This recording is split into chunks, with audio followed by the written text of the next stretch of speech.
Ang programang ito ay rated SPG.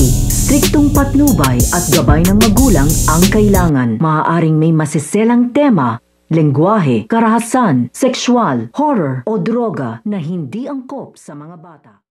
Ang pagkasawi ng pasyente nito nga ni Annalyn at ito nga si Zoe. Dahil sa gawa na nga dito nito nga ni Zoe ang pag-oopera dito nga sa dating pasyente nito nga ni Annalyn. Kaya nga ito nga si Zoe ay magtatagumpay naman dito ang kanyang pag-oopera na gagawin nga niya dito nga sa kanyang pasyente. Pero magkakaroon nga ng aberya dahil ilang oras pa lang ang nakakalipas ng operahan nga nila dito ito nga kanyang pasyente ay magkakaroon nga ng problema dito nga sa kanya. At hindi na nga ito makakayanan ng kanilang pasyente at yun na nga ang magiging dahilan ng pagkasawi nga nito. Kaya nga ito nga si Annalyn na nalaman nga niya na nasawi na nga daw dito ito nga daw kanyang pasyente ay napasugod nga ito kaagad dito nga sa ospital at napapaiyak nga ito dahil hindi nga niya dito napagbigyan ito nga kanyang pasyente na nakita ito nga kanyang ama at kinamatayan na nga daw niya ito. So pakakaabangan natin dito ang pamamaalam ng pasyente nito nga ni Annalyn. Yan ang ating mga pakakatutukan at pakakaabangan